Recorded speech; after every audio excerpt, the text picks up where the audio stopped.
It's Friday today. And I don't know about you, but when Friday hits for me, sometimes I just feel exhausted. And then I kind of sit down with my family on Friday or Saturday or Sunday and work to get into the minds of my kids. I ask them questions. I try to understand how their day's been or their week's been. I try to understand what's been going on in their lives. But when I sit down with a 2-year-old, it's like a different world. Their minds are racing. Their bodies need to move. And quite frankly, mine doesn't move as fast as I want it to anymore. And so being active and engaged with a kid that's from 1 to 4, sometimes for me looks like a movie night on a Friday night. Is that what's best for our kids? How do we build better rhythms to enter our kids in their places of development? Well, today in the Celebrate Kids podcast, in this daily segment, Facing the Dark, Dr. Kathy has some important insights on some new data that's coming out that shows how having little kids sit in front of screens really challenges their development for the future. And as parents, we have a responsibility in this. So let's turn now to Dr. Kathy Cook. Don't be afraid of the dark. Be careful with stars. Not every light is gonna guide you, baby. Not every light is gonna guide you. So Dr. Kathy, according to a new study from Drexel University in Pennsylvania, allowing very young children to access TV and other screens could lead to sensory changes for them later in childhood. The study is called the Early Life Digital Media Experiences and Development of Atypical Sensory Processing. It was published by JAMA Pediatrics on January 8th, and the study found that there's an association between greater screen time in the first 2 years of life and high sensory-related behaviors. The behavioral differences include things like sensory seeking, sensory avoiding, sensory sensitivity, and low registration. A child who is sensory seeking may be attracted to spinny or shiny objects, whereas a child that has low registration would typically kind of avoid eye contact and may respond in a timely manner to being called or to familiar voices. This is what the study is kind of pointing out and finding. The study found that children experienced different atypical behaviors depending on when they were exposed to screens. And the research team analyzed data on TV and DVD watching amongst 1,400 babies and toddlers from ages 12 months to 18 months to 24 months. So, Dr. Kathy, I think it's almost really kind of sadly incredibly normal, right, for our world to find young kids on devices, even kids as old as 18 months. It's natural for us to go to a restaurant or go any kind of almost any place, a home, and see kids in front of screens watching kind of entertainment, almost educational entertainment. There's whole industries that have been built around this, appealing to kids who are younger than 3. What do you make of this study, and what are your thoughts here? I think it's really important, actually. A lot of our listeners may not understand the sensory challenges, but they're huge. And children who do not handle sensory things well, it can mess with their lives. It has to do with textures of food in their mouth. And how many of us now appreciate shirts that we can buy, like the one I'm wearing, that don't have tags in the back, but instead they've been imprinted with something? That all happened because of sensory issues, where children did not like tags on the back of their shirts. And so it's huge. And if, in fact, early exposure to too much technology causes them to have sensory overload issues, it's going to mess with everything. Can you imagine having a class of kids who are all looking for spinning and shining objects? They're not going to listen to a mom or a teacher in front who's talking about the ABCs. They're going to be looking around for where's the shiny object. So I think it's huge. I think it's terribly affecting attention span in some very terrible ways. And important. And by the way, they studied enough kids over enough time to make this legit. I'm impressed. Yeah, Dr. Kathy, I think this is an impressive study. I do have to say, when you talked about the spinny, shiny objects, I had this mental image of the 1950s and like a flying saucer. You remember those like scenes and all the kids running to the side of of course, we're going to look for those shiny objects. The one that scared me a little bit is the one where kids actually avoid eye contact, right? I mean, I'm a parent of young kids, and it's really hard because we find ourselves in this kind of entertainment-driven kind of push inside of culture, these practices that we want to have for our kids.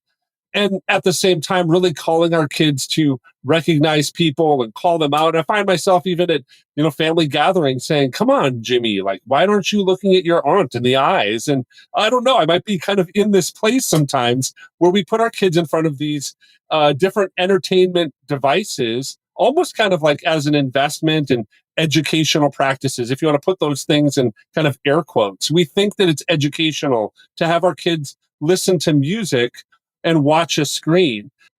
But to take the time with toddlers to really kind of engage them in these unique ways is exhausting for a parent, right? There's a lot of times where I just feel wiped out at night. And at the end of the night, the last thing I kind of think about doing is, you know, put entering into the mind of a 2-year-old for the last like 3 hours of the day. It's just kind of exhausting. Their minds are going, they're engaged, they're learning, and it's almost easier to kind of put sometimes a show on and watch it with them. What would you say to parents who are kind of turning to these different things? It's almost necessary at times, it feels like. What would you kind of say to those of us that are in this boat? Well, yeah, it is understandable. So first of all, I have a lot of grace for, a parent with one kid who comes home overwhelmed, a parent with 8 kids who's, not all the kids are happy. We're all tired. We've got maybe 30 minutes before bedtime. What are we going to do? I understand that. I really do. What I don't want is for it to become routine, because our children benefit from interacting with us. They do benefit from us playing a game with them. One of the things that maybe I can point out, Wayne, that we've talked about before is the reality that children this young do not learn well from devices. So parents might be thinking they're doing a good thing by putting their kid in front of a large TV screen or a handheld device, and they're playing some developmentally appropriate game or activity, and that's better than trash. However, the research makes it clear that they do not retain what they learn on the device. You know why? Because there's no emotional rah-rah. It's when you play with the 3-year-old and you say, great job, that's the right letter, that it cements that in the child's emotional being and the intellectual part as well. So I understand it. I have a lot of grace, but let's not make it a routine, because our kids, we only have a few hours with them a day and a few days in a week, weeks in a year, years in a life. So let's use it well. Yeah, Dr. Kathy, I think that's so true. To close here, I kind of want to take this angle of this cultural moment is really driven towards a lot of screen time. It's educations around screen time. And so sometimes I think it might be natural for us to feel like you kind of alluded to before, that putting kids in front of a screen might be that they're learning something, that they're kind of picking up on something that really almost like, quote unquote, this is the world they're going to live in for the rest of their lives. And so this isn't really going to be so different for them. What would be some of the benefits of, really pulling them outside of that cultural push to kind of have kids familiar with screens, or at least kind of used to watching them? Remember one time I was at a Bible camp and kind of taking care of kids, and there was a family that you could just tell the kids had never seen a screen. When the screen would turn on, their eyes would go right to it. It was so foreign to them. And everyone else, the screen was on and they were in the background, they were playing because they were so used to it. So it's a natural push, I think, for us to kind of say, this is their world. How can we kind of, how should we kind of engage this cultural moment as parents, knowing that screens are going to be present? What would you say to kind of help us with that? I would say a few things. One would be, I do want children introduced to screens at home. I don't want them to be so naive about the tools and the tech that they go off on their own, whether that be their first job when they're 18, 16, or a school experience or a summer camp where somebody else has a device and they're clueless and they've never been taught to discern. They've never been taught to guard their heart and their mind and their soul. So yes, we start with this at home. But again, as one of many things, there are jigsaw puzzles and books to read and games to play and footballs to throw and parks to visit and museums to go to and neighbors to go serve when they need help. So as long as the screens are a part of what we're doing as individuals and as family units, then I think I could be pretty supportive of that.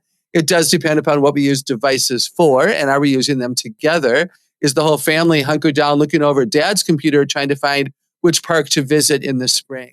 That's much better use of technology than allowing a kid isolated in a room playing a game that's not developmentally appropriate. So it has a lot to do with what we do, how long we do it, when we do it, and what else we do. So yeah, it's challenging, right? I love that we're talking about it because the challenge is real. I really appreciate the way that Dr. Kathy approaches this. She's so kind and gracious for us as we work to live in kind of the tempest of the living, sometimes it feels like, in our homes. But there's a verse that kind of came to mind as Dr. Kathy was talking today. It comes out of Psalm 101, and I'm going to begin reading at verse 1. I will sing of your love and justice. To you, Lord, I will sing praise. I will be careful to lead a blameless life. When will you come to me? I will conduct the affairs of my house with a blameless heart. I will not look with approval on anything that is vile. This verse was a verse that was sitting in front of the TV at my friend's house. It was something that was interesting to me, that the parents were working really hard to not only lead in a way, but to put before our eyes things that really helped us to question, what does this do for our house? What does this do for my heart? What does this do with my relationship with the Lord? And I think all of these matters really start in the hearts of us, of parents, and of those that are caring for kids. So today, as we enter into a weekend and we get into a place and a season of rest, a Sabbath opportunity here this weekend, may you take that and allow the work of the Lord to work in your heart and call out the things that maybe need correction, or maybe even call out the things that need to be celebrated. And doing that with our kids, telling them why we're doing things and what's kind of going on in our world, that makes a connection. And that also gives them courage to face dark times in the same way that we do. So I want to thank you for listening to the Celebrate Kids podcast this week, this daily segment, Facing the Dark. On behalf of Dr. Kathy Cook, my name is Wayne Stender, and we're looking forward to seeing you here again on Monday.